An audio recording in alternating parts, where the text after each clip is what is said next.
আসসালামু আলাইকুম dear viewers, আমি আপনাদের সঙ্গে বিভিন্ন সময়ে বিভিন্ন বিষয় নিয়ে আলোচনা করছি এবং করব। আজকে গণিতের শূন্য এবং নেগেটিভ ভ্যালু সম্বন্ধে আলোচনা করব। গতকালকে আমি ইনফাইনিটি সম্বন্ধে আলোচনা করছি, তার সঙ্গে একটু সংযুক্ত করতে চাই। ইনফিনিটির সবগুলো কথাই বলেছি, যেমন আমার বরাবরে রাইট ইনফিনিটি, লেফট ইনফিনিটি, আবার বলেছিলাম আপস অ্যান্ড ডাউনস ইনফাইনিটি এবং অ্যাঙ্গুলার ইনফাইনিটি। আসলে সবাই সবার অবস্থান থেকে যে জিনিসটাকে আমার দৃষ্টিতে অ্যাঙ্গুলার বলছি, সেই জিনিসটাকে এই দৃষ্টিভঙ্গিতে সে হরাইজন্টাল দেখছে। মানে অ্যাঙ্গুলার বলতে কিছু নেই, অ্যাঙ্গুলার আবার আমি তাকে অ্যাঙ্গুলার হিসাবে দেখছি। এই কথাটাই নতুন সংযোজন করলাম যে একই অবস্থায় আমার ডাইনে যিনি রাইট ইনফিনিটিতে অবস্থান করছেন, তিনি আমাকে দেখছেন মাইনাস ইনফিনিটি হিসাবে, অর্থাৎ আমার ইনফিনিটি তার কাছে জিরো, তার জিরো আমার কাছে, আমার প্রেক্ষিতে আমার অবস্থান তার কাছে মাইনাস ইনফিনিটিতে। এইভাবে বাকি আলোচনাগুলো আমি করেছি গতকালকে। শুধু অ্যাঙ্গুলারটা আমি বলতে ভুলে গেছি। অ্যাঙ্গুলার বলতে কোনো কিছু নেই, যে অ্যাঙ্গুলার আছে সে অ্যাঙ্গুলার, সে তার দৃষ্টিতে হরিজন্টাল, তার দৃষ্টিতে হরাইজন্টাল, এবং আমার দৃষ্টিতে অ্যাঙ্গুলার। তার দৃষ্টিতে যেটা হরাইজন্টাল,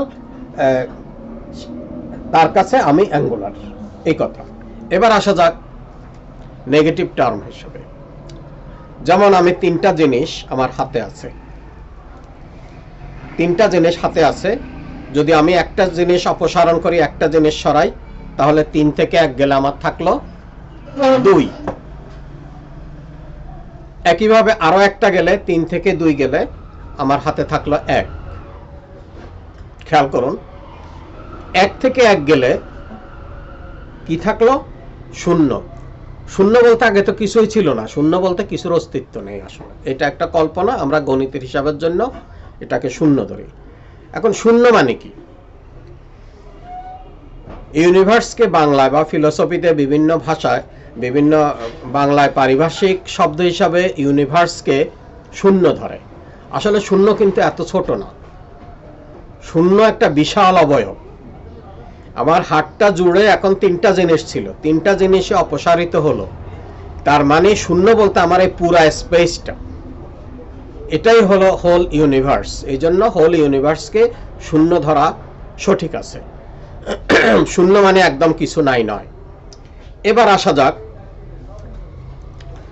আমি 3টা জিনিস থেকে 3টা জিনিস অপসারণ করলাম, তাহলে 0। কিন্তু ম্যাথমেটিক্যালি আমরা যদি এখানে 4টা জিনিস অপসারণ করি, আমার আগে ছিল 3টা, এখন যদি আমি 4টা জিনিস অপসারণ করি, তাহলে আমরা বীজগণিতের ভাষায় অ্যালজেব্রিক ট্রিটমেন্টে আমরা 3 - 4 = -1 বলি। আসলে -1 বলে কোনো অস্তিত্ব নেই। তাহলে -1 এর কোনো অস্তিত্ব নেই, এবং এই -1, 0 এবং ইনফাইনিটি আমাদের কল্পনা। গণিতের সুবিধার্থে আমরা বিভিন্ন জিনিস ব্যাখ্যা করি। আরেকটা বিষয়, যেমন 2 এ 2 কত হয়? 2 and 2 আমরা সারফেস লেভেলে বা সামাজিক লেভেলে, কমন সেন্সে, গ্রামারের ভাষায়, বাংলা আমরা মোটামুটি মোটা দাগে এটাকে আমরা বলি 2 এ 2 4। কিন্তু প্রশ্ন হলো, গাণিতিক প্রশ্ন যদি আমি করি, 2 এ 2 কি করা হলো? 2 এ 2 যদি যোগ করি তাহলে 4, যদি বিয়োগ করি তাহলে 0, যদি গুণ করি তাহলে 4, যদি ভাগ করি তাহলে 1। আচ্ছা, এবার যদি আমি 2 2 কে পাশাপাশি বসাই, তাহলে নির্ভর করবে পজিশন ভ্যালু।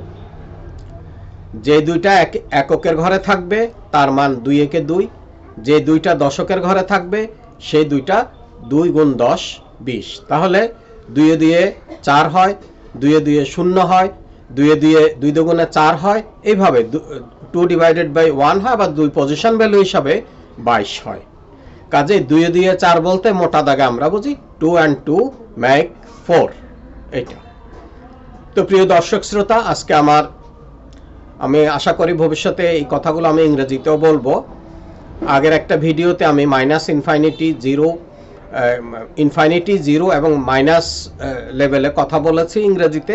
আজকে সেগুলোর ভেঙে ভেঙে দুই টুকরা করে আমি বুঝালাম ইনফাইনিটি জিরো এবং মাইনাস, তার সঙ্গে দেখালাম 2 and 2 make 4। আসলে দুয়ে দুয়ে কত হয় আমরা মোটা দাগে বলি 4, কিন্তু সূক্ষ্ম দৃষ্টিতে আমরা যদি গাণিতিক বিশ্লেষণে যাই তাহলে দুয়ে দুয়ে আসলে দুয়ে দুয়ে কি করা হলো এই প্রশ্নটা আসে।